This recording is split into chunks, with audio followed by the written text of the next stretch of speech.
Hey, Brian DeBoer with eXp Realty here, just doing a little drive down the country roads right now, just kind of give you some thoughts that I have going on right now. So, yeah, there's so many things in real estate that I love, that I just love, right? So they're showing houses, getting to see different properties. There's so many cool properties out there. If you had a chance to look at half the properties that I get to look at, you know, from high-end homes to just rural area country homes, so many cool properties to look at. It's getting the deal done. It's sitting at the closing table with the clients.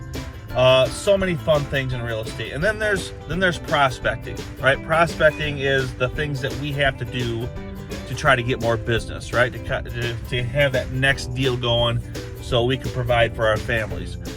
This is a form of prospecting. I'm making a video and throwing it out there in hopes that, you know, somebody kind of get some good information out of what I'm saying. Maybe they just feel like, boy, that guy's just really good looking. I want him to be my realtor. I don't know, whatever it is. Yeah, so prospecting. So in that area of prospecting, you know, a lot of times I'll reach out to somebody. I'll say, hey, you know, if you're looking to buy or sell, I'd love to help you out. Have you thought about selling? Blah, blah, blah. And then I get, well, I'm sitting at 3.5%, 3%, whatever interest rate. Why would I want to sell? Almost like I'm trying to get somebody to sell that is in a good position. I just want to let you know that that's not the case at all. I'm sitting at a good interest rate. I don't plan on selling anytime soon. I'm not looking to try to talk someone into selling if it doesn't make sense for them, right? But there are situations where people have to sell or want to sell, and those are the people that we're looking for, right?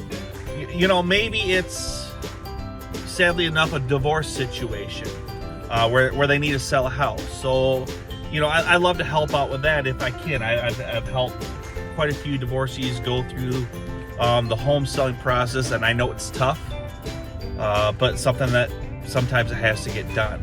Maybe it's a situation where it's an estate, you know, maybe mom or dad or the parents have passed and the kids have to deal with their estate and have to sell the house.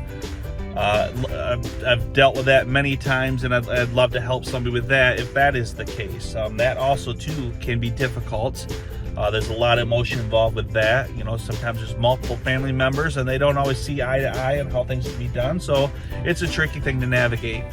Maybe it's somebody that wants to downsize, right? They're living in this big house and they've got a bunch of equity in there and they don't need all that. So they're going to downsize. So maybe it makes sense to sell in that situation, get something smaller, cash out on some equity.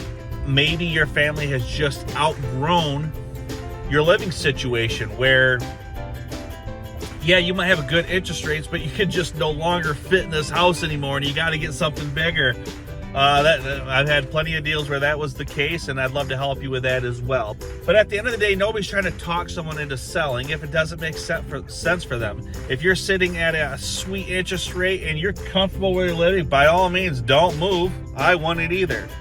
But for those of people that need to sell or have some change in life that requires them to move on to something else, I'd love to be the guy that moves you on to your next phase in life or helps you through the situation that you're going through where a sale of a home is needed. That's all I got for you. Just wanted to take a little stroll, a little drive on the back roads here in the country, and just have a couple words with you. Let me know if you have any questions. Hit me up. Love to help you out.